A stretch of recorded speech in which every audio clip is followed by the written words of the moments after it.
Something was torn down. Not a monument, not a palace, not a relic of war. A system.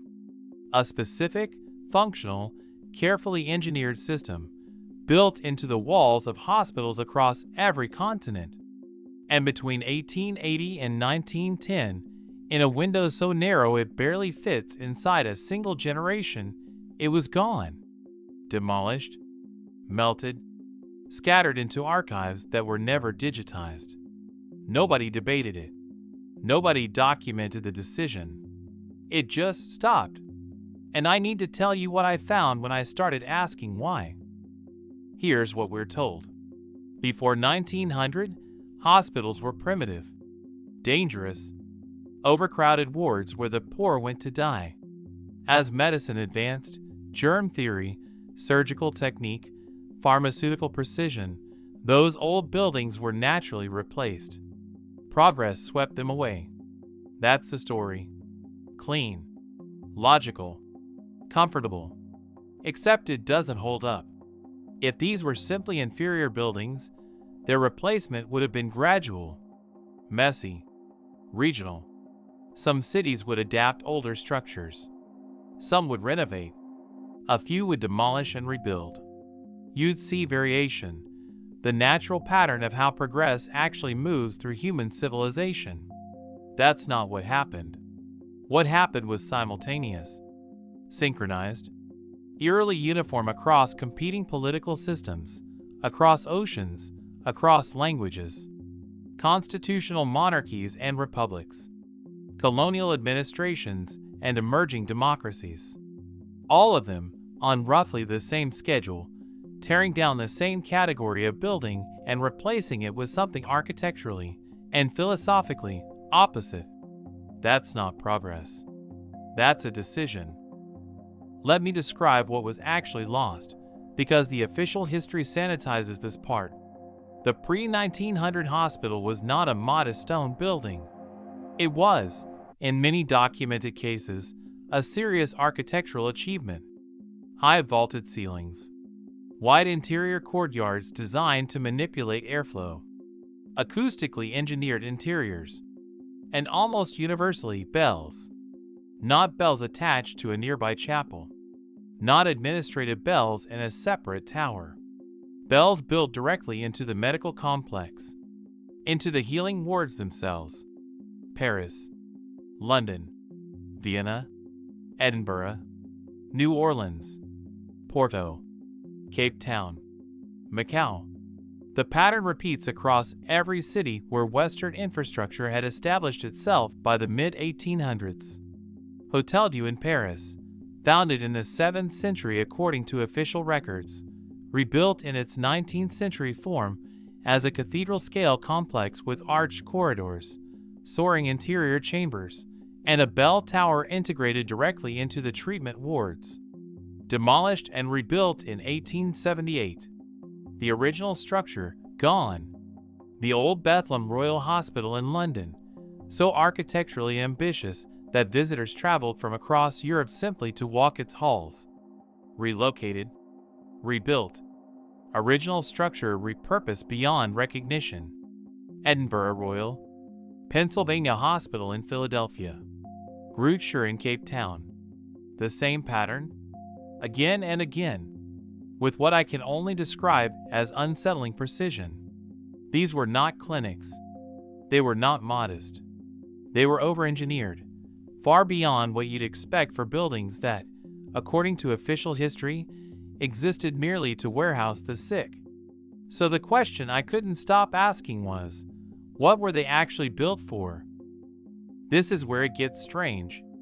In 1847, a hospital administrator in Edinburgh, a facility demolished in 1902, its records scattered across 3 archives, none digitized, wrote something in his journal that didn't match any administrative function. He described a bell-ringing schedule, specific times, specific patterns. Targeted, he wrote, at patients with neurological complaints, chronic pain, what the era called nervous disorders. And he noted, matter-of-factly, not as a theory but as a comparison, that this practice had produced results that the newer chemical treatments had not. An 1863 institutional record from a hospital in Vienna references tonal treatments. A Portuguese colonial hospital in Macau, demolished in 1904, describes large resonating vessels used in the treatment of fever and disorders of vital energy. A former patient of a New Orleans hospital, destroyed by fire in 1887 under circumstances never fully investigated, wrote in her memoir that her recovery from a condition her physician had called incurable seemed to accelerate each morning with the sound of the bells. Anecdotes, individual accounts, not clinical data. But then I tried to find the bells themselves, the physical objects, and I hit a wall. Not a shortage of records. A wall. The bells from pre-1900 hospitals are almost uniformly unaccounted for. Demolition records note they were removed and sold. Sold to whom? No documentation.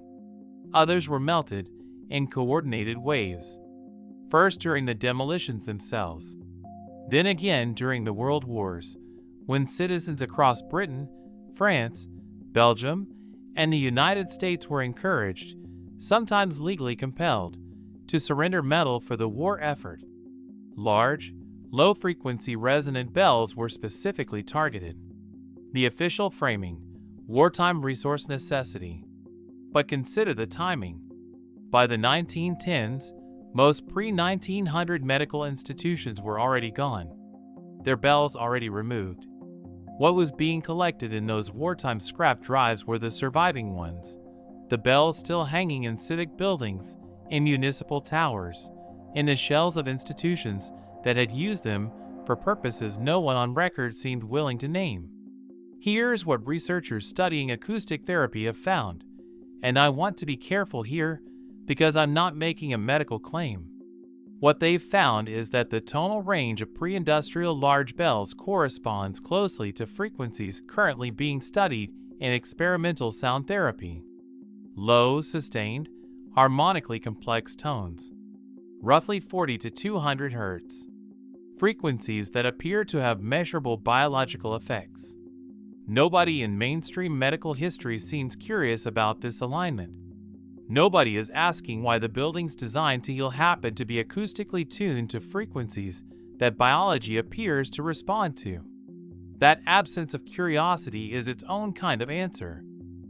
In 1910, a researcher named Abraham Flexner, no medical degree, toured American medical schools and produced a report that condemned the majority of existing medical education as inadequate. Within a decade, more than half of American medical schools closed. The schools that survived were those aligned with what we now call the pharmaceutical model.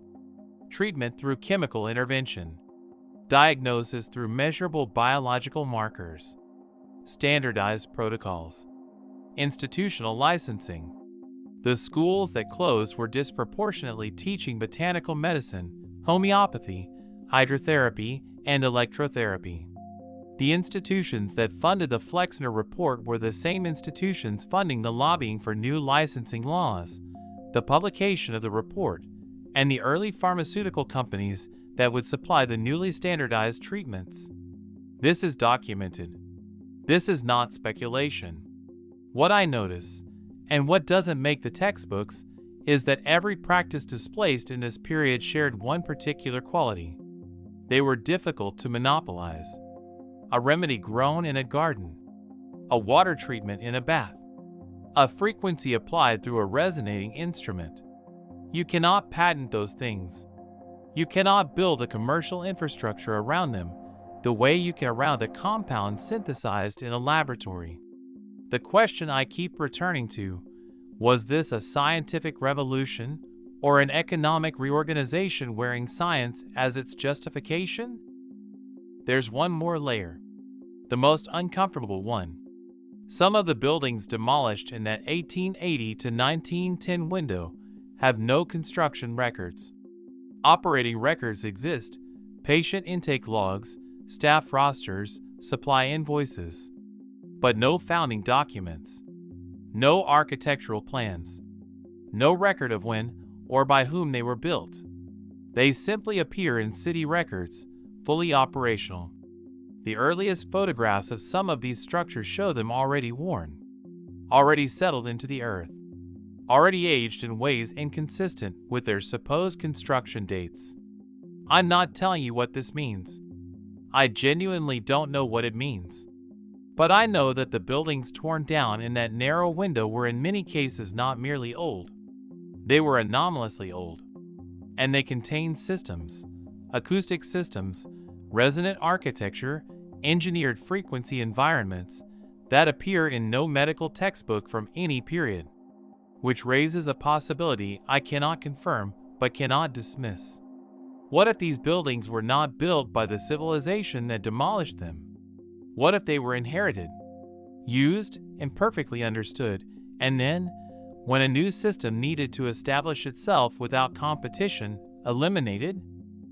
Here are the questions I'm left with.